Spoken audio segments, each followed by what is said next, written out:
नमस्कार दोस्तों, आज जो कहानी मैं आप लोगों को बताने जा रही हूँ, यह मेरे और मेरे जेठ जी के प्यारे संबंध के बारे में है। मेरा नाम विनीता है। मैं 32 साल की विवाहित महिला हूँ और मैं दिल्ली में अपने पति राकेश के साथ रहती हूँ।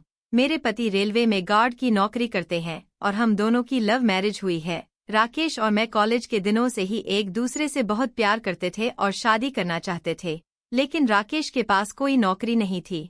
एक दिन बुरी खबर के साथ अच्छी खबर भी आई। असल में बुरी खबर यह थी कि राकेश के पिता गुजर गए थे, जो कि रेलवे में नौकरी करते थे, और उनके गुजरने के बाद वो नौकरी राकेश को मिली क्योंकि उनके बड़े भाई मेरे जेठ जी ज्यादा पढ़े लिखे नहीं थे। तो राकेश के पिता के गुजरने के 1 साल बाद हम दोनों शादी के पवित्र बंधन में बंध गए। उसके बाद से हम शहर में रहने लगे और फिर राकेश मुझे कैसे प्यार करता था मैं बता नहीं सकती। दिन हो या फिर रात, राकेश हर समय मूड में रहता था और एक बार राकेश मूड में आ जाता था तो मुझे भी मूड में आने में देर नहीं लगती थी। लेकिन अब समय के साथ राकेश ठंडा पड़ने लगा था।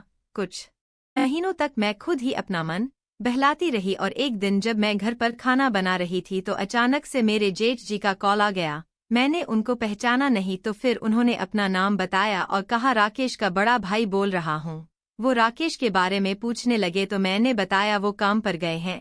बातों बातों में फिर वो पूछ बैठे, इस बार दशहरे के त्योहार पर तो आ रहे हो ना? मैंने कहा, क्या पता जेठ जी, अभी कुछ कह नहीं सकती। दशहरा आने में 3 सप्ताह बाकी हैं, हो सकता है इस बार हम आ जाएं। जेठ जी, चलो कोई बात नहीं, अगर आओगे मुझे बहुत खुशी होगा।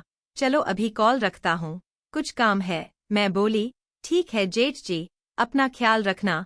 रात को जब राकेश आए तो मैंने उनसे सारी बता दी तो फिर वो कहने लगे कि अजय का कॉल तो मेरे पास आता ही रहता है, वो हर बार गाँव आने की बात करता रहता है। मैं बोली, तो इस दशहरे पर हम गाँव चलते हैं ना? वैसे भी काफी समय से हम दोनों गाँव नहीं गए। राकेश, अरे यार, अब तुम जानती ही हो रेलवे की नौकरी में छुट्टी कम मिलती है। मैं तो एक काम करो, उन्हें कानपुर से दिल्ली कुछ दिनों के लिए बुला लो, कम से कम कुछ दिन रात तो रहेंगे। राकेश, हाँ तुम ठीक कहती हो, मैं कल ही भैया से बात करता हूँ। राकेश ने अगले दिन जेठ जी से बात करने के बाद मुझे कॉल करके बताया कि जेठ जी 3 दिन बाद हमारे घर आ रहे हैं और मुझे उनके लिए एक बंद पड़े कमरे को साफ करने के लिए कह दिया। मैंने जेठ जी के लिए कमरा साफ कर दिया, फिर वो आ गए। मैंने पैर छूकर उनका आशीर्वाद लिया, फिर उनसे चाय पानी का पूछा। दोस्तों, मैं आपको बता दूं कि मेरे जेठ जी की शादी हो चुकी थी, लेकिन बहुत पहले उनकी बीवी किसी दूसरे मर्द के साथ भाग गई थी। उसके बाद उन्होंने दूसरी शादी नहीं की। फिर मैंने जेठ जी को उनका कमरा दिखा दिया। मैंने राकेश को उनके आने की खबर दी और फिर खाना बनाने लगी। इतने में वो नहाने के लिए चले गए। उस समय शाम के करीब 4 बज रहे थे और मैं खाने की टेबल पर उनके लिए खाना लगा रही थी। वो नहाकर आ गए और मैं खाना परोसने लगी। वो बोले, तुम नहीं खाओगी? सिर्फ मेरे लिए क्यों परोस रही हो? मैं बोली, मैं नहाने के बाद खाऊंगी, आप खा लो, जो और कुछ चाहिए तो बोल दीजिएगा। वो बोले, नहीं, तुम नहा लो, मैं खुद से ले लूंगा। फिर मैं नहाने के लिए चली गई। वापस आई तो देखा कि वो खाना खा चुके थे और बर्तन धो रहे थे।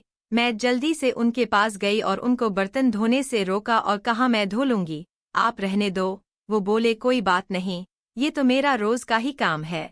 फिर वो अपने कमरे में जाने लगे। अंदर जाकर उन्होंने मुझे आवाज दी, अरे विनीता, जरा सुनो, इधर आओ। फिर मैं रूम में गई तो बोले, ये लो, तुम्हारे लिए कुछ लाया था। मैंने देखा तो वो 2 पायल थीं। मैं काफी खुश हो गई और बोली, लेकिन आपको क्या जरूरत थी ये सब लाने की? वो बोले, ये तो हमारा रिवाज है, जेठ बहू को कुछ न कुछ तोहफे दे दे। मैं बोली, ओह, मुझे नहीं पता था, आपको कुछ और चाहिए क्या? वो बोले, चाहिए तो था, लेकिन मैं राकेश को कह दूंगा, तुम तो जाओ। मैं ठीक है जेठ जी, मैं कमरे से चली गई। उसके बाद रात में राकेश आया और जेठ जी से मिला। वो दोनों दारू पीते हुए बात कर रहे थे और मैं उनके लिए चखना और रात का खाना भी बना रही थी।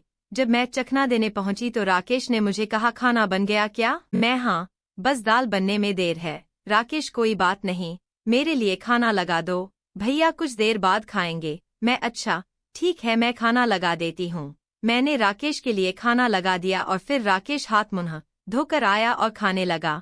फिर खाना खाकर वो सोने चला गया। फिर मैंने जेठ जी को खाने के लिए पूछा, उनके कहने पर मैंने खाना लगा दिया। जेठ जी खाना खाकर सो गए। मैं बर्तन धोने लगी। बर्तन धोने के बाद मैंने फ्रिज से ककड़ी निकाल ली जो राकेश सलाद के लिए लाया था। मैंने एक ककड़ी उसमें से बचा ली थी क्योंकि सुबह से परेशान थी। अब जाकर सुकून मिला था। कुछ देर बाद वो उठ गए थे और बाथरूम में थे। जब वो बाहर आए तो मेरी तरफ ही आने लगे। मैं घबराने लगी, लेकिन कर भी क्या सकती थी, इसलिए चुप रहकर सहती रही।